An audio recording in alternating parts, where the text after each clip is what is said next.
Today, I am doing a reacts video to a comedian. He's fucking hilarious. I have not seen this video before, but it was on This Is Not Happening tour. A bunch of funny ass comedians are on it. I've seen most of them. I think Ari Shafir hosts it, but I'm really excited for Joey Diaz. If it's anything like the rest of these, it's going to be hilarious. So yeah, let's get to it. Joey Diaz, lying to mom at home on acid. This is not happening. Me and four other guys were gonna rip up 100 sheets of acid and listen to Led Zeppelin 2 and fucking see the devil. And we robbed the beer truck. We were snorting fucking crystal THC. We were going fucking deep into the murky waters. Welcome to This Is Not Happening. I'm your host, Roy Wood Jr., and I just read this whole book. Tell you the truth, Facebook was my idea. Zuckerberg cut me out. He's lost. Honestly, the word prodigy loses all meaning after a while. I got Grammys.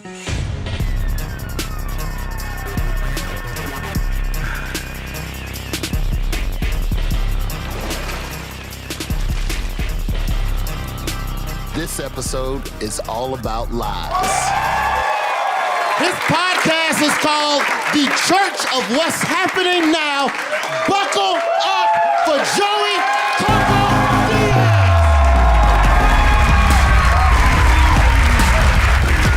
The last time I saw you motherfuckers, I talked about getting thrown out of Catholic school and shit, and I beat up the nun, so I'm gonna tell you what happened. I'm gonna tell you what happened after that shit, right? So I got thrown out of Catholic school after the 5th grade year, so now I'm in the 6th grade, and I gotta go back to this town called North Bergen, where I'm from in Jersey, and I gotta go to a school named McKinley, and my mom was single now, my stepdad and her had broken up, so I lived the whole summer. My mom goes, listen, here's the fucking new rules at the house.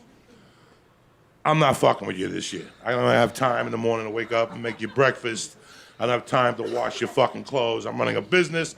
I got 2 businesses, so you're on your own. The first time you fuck up, I'm putting you in military school in Miami with your cousins. You gotta salute people and run with a rifle and shit. And I'm like, fuck it, I promise you I won't fuck up. So the whole 6th grade year, I was by the book. I fucking did my own laundry, I made my own breakfast, and I would go to work in her bar in the afternoon. I would go to karate, I got A's. But then something fucked up happened in the 7th grade. I fell in love. I fell in love with the skinny chick, flat-chested, the whole fucking thing. But there was no sex involved. We were just dry humping like motherfuckers. We would go home every day and dry hump to death, like 2 album sides. Like that was the minimum. Like 2 album sides. I would fuck up a zipper every day. Like every day, I dry hump my way, either her past her zipper or my zipper. There was no tits, there was no fingering, there was nothing. It was just straight on fucking dry humping. I fell in love. I got fucking consumed by dry humping. I stopped going to karate. I stopped going to fucking basketball. I stopped doing homework. And then she told me in February that if it all works out, at the end of the summer, we're gonna have sex. Who the fuck could focus when you're gonna have sex the summer of your 7th grade? I was gonna have fucking sex. I was fired up. And then in June, she goes, you know what? I changed my mind.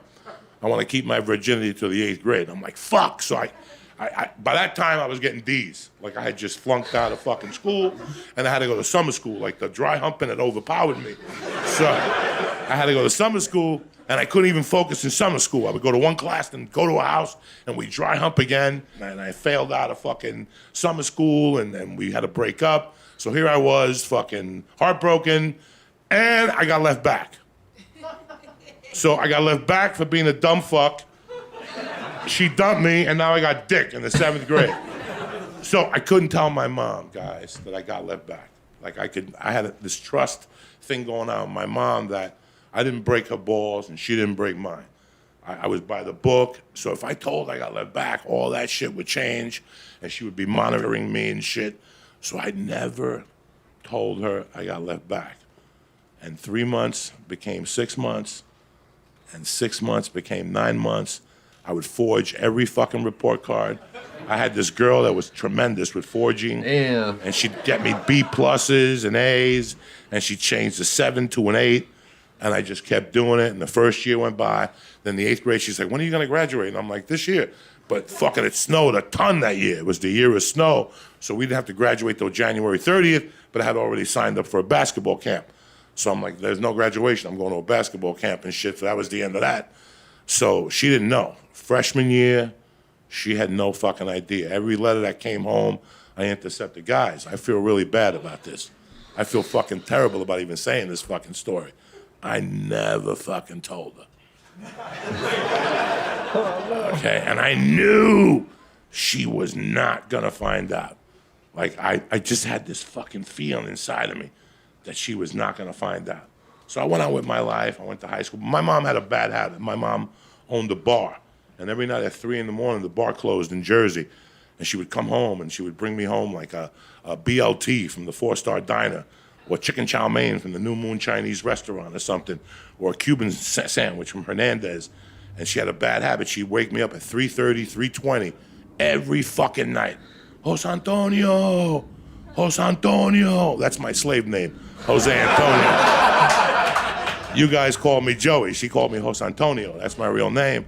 And I would come down and she'd feed me, or she'd come up to my room, wake me up at 3:20, 3:30, and tell me about her day. And then she'd have her nightcap. She'd have like a Heineken or a vodka tonic. And while she was telling me about this motherfucker was a scumbag and this guy, fuck him, she would empty her bra from the cash, from the bookmaking operation and the number and the bar. And she would put the 50s with the 50s, the 20s, and she'd be telling me all this shit. And then at the end of the conversation, she'd go in her bra again and she'd take out a little aluminum foil and she'd do the last blast of coke of the day. And it was usually a little rock. And Cubans don't do it like you guys. Oh my God, I have this nail. Fuck no. They just take that rock and put it in their fucking nose and just leave their finger in there till the coke rock melts and shit. And she would talk to me with a finger in her nose for like 4 minutes and shit. And then she'd tell me, I love you. You're gonna grow up to be somebody. And I'd fucking go, whatever, go to sleep. And so now it's sophomore year. She still doesn't know I got left back, right? So it's November. It's the second week of November, and it's New Jersey has like a school week where the teachers get together, so you only have school Monday and Wednesday. Big party week, bitches. Big party week. So Monday we were gonna get like light acid, maybe snort a couple lines of angel dust, and rob a case of beer, and then not go to school Tuesday. But Wednesday was the big night. Me and 4 other guys were gonna rip up 100 sheets of acid and listen to Led Zeppelin 2 and fucking see the devil. And we robbed the beer truck. We were snorting fucking crystal THC. We were going fucking deep into the murky waters, right? So Monday I got a little fucked up, and Tuesday I'm playing with my buddies. Then Wednesday I go back to school. But Wednesday night we're on fire. We got to meet by Nick's Pizza, this little Greek guy that said he was Italian. He would make pizzas and shit. Nick was all right. You know, Nick was all right. He would always buy hot rings from us and shit, and I'd steal them back. He was a good dude, Nick. Then he'd look at me and he'd go, speak, I seen this ring before. And he would look at it and shit, because I would rob the ring from him when I went to the bathroom. Anyway, that's a different fucking story. So we had to meet by Nick's Pizzeria, and we went up there, and we had 100 hits of acid. But before I left that night, my mom called. And she goes, hey, man, I'm not feeling good, so I'll be home early. I'm like, yes. So then when she gets home that night, she didn't have the bar anymore, but she would still go to Roosevelt Track, and that ends at 12, so she would get home by 1. But this night she called me. She goes, I'm not going to Roosevelt tonight. I'm just going to go straight home because I'm not feeling well. I'm like, perfect. I get home by 2. I'm fucked up. Nobody wakes me up. Nobody breaks my balls in the middle of the night. I can trip freely, because when you're tripping and your mom wakes up, that fucks up the whole trip right there. Like if you're tripping on acid and she asks you a question, you just fuck up.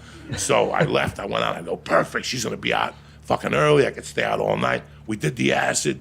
We had the fucking beer. And then the cops came to our party behind the high school, and they ruined everything. So we started running and then on the acid was hitting me, and I'm fucked up. And I hooked up with this girl. She's like, run this way. And we hid behind this little mosquito hut, like where you go when the mosquitoes are out in the summer. And she's like, you want to make out? And we started making out. And I sucked her tits a little bit. She had really big tits. So the acid fucked me up. Her tits were even bigger on the acid. So I'm like, I don't want to suck your tits no more. And I just ran out of there. I just ran out of there. She's like, where you going? Holding on to her tit. Where you going? I just ran the fuck out of there. And I ended up like fucking by the high school, and I didn't know what time it was. I was fucked up, and I just said, let me just go home. So as I get home, I see the lights in my house on, And I go to the door and I open it and I walk in and my mom's not fucking home. I'm like, fuck. So I go to my bedroom and I put the hall light on because I was scared of ghosts.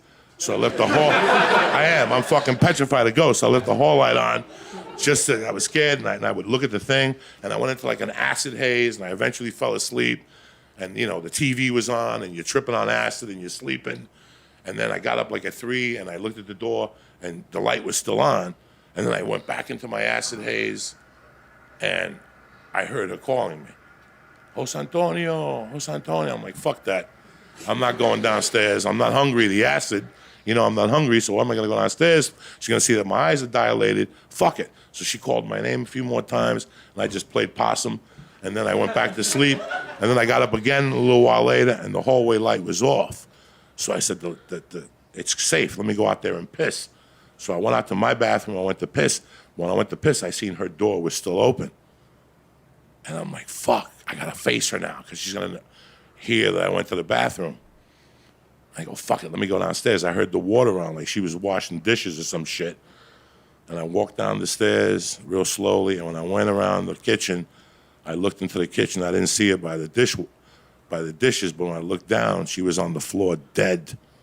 Her arm was purple. Oh, Jesus Christ. And I went over to her and I touched her pulse. And I said, I fucking knew she would never find out I got left back.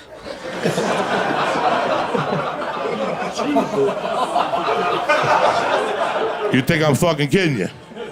That's the first thing that came to my mind with my mother on the floor. I'm like, she never found out I got left back. I fucking knew it. Then I dialed 911. I started crying like a pussy. That's a true fucking story. And that's why I don't lie today. That's the reason why I don't tell a lie today. Because I learned a valuable lesson. I lied and I spun like a Bernie Madoff type thing. Like for 4 years, it was like a fucking Wizard of Lies. And it was my mother. And when I found her dead, she never found out I got left back. But that's the reason why I don't lie. That's my fucking story. Thank you. That was a little morbid. I wasn't expecting that. I think I actually heard him say that story on a podcast before. It was different, but he tried to make it funny by like putting, the story about him getting held behind a year as like the whole joke. But that's fucked up, man. Oh man, I can't imagine. Imagine finding your mom on the floor dead, tripping on acid. Jesus. All right, guys. Well, this is the second video. Again, please like and subscribe. If you have any suggestions, please send me those suggestions because I will do reacts to whatever you guys want me to react to. For now, it's just kind of what I'm into, like I said before. And I'll see you next time.